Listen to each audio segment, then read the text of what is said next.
presented by Focus Music.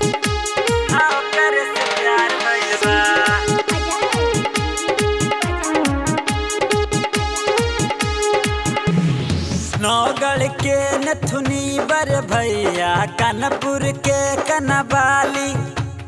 नैन लड़ावत राह में चाले पोत किरिमवट लाली बड़न के वढ़नी पर भाई लजियरा हमर घायल आके आँख के सोझा हमारा गली बजा के पायल ई दिल के करार भइल बा हाँ करे से प्यार भइल बा ई दिल के करार भइल बा हाँ करे से प्यार भइल बा प्यार भइल बा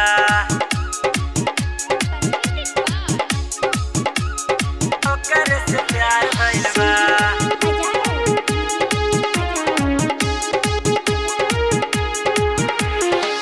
नया नया फैशन रनिया रोज रोज बनावे देखे भी आशिक के जहवा अंग्रेजी में गरियावे अंग्रेजी में गरियावे साइकिल पर ऊ पढ़े जाली जियरा हमर डारे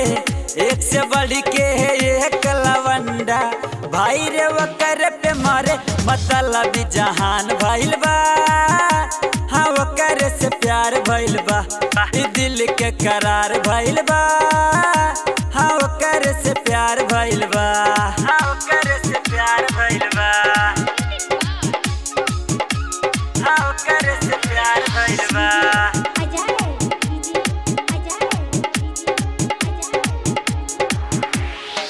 सल्लू फुद्दी रोज बैठ के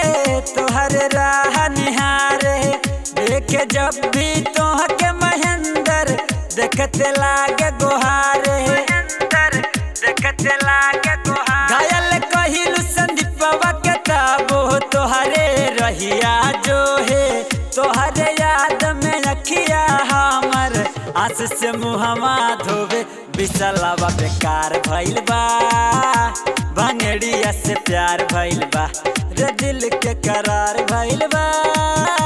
भंगड़िया से प्यार भइल बा।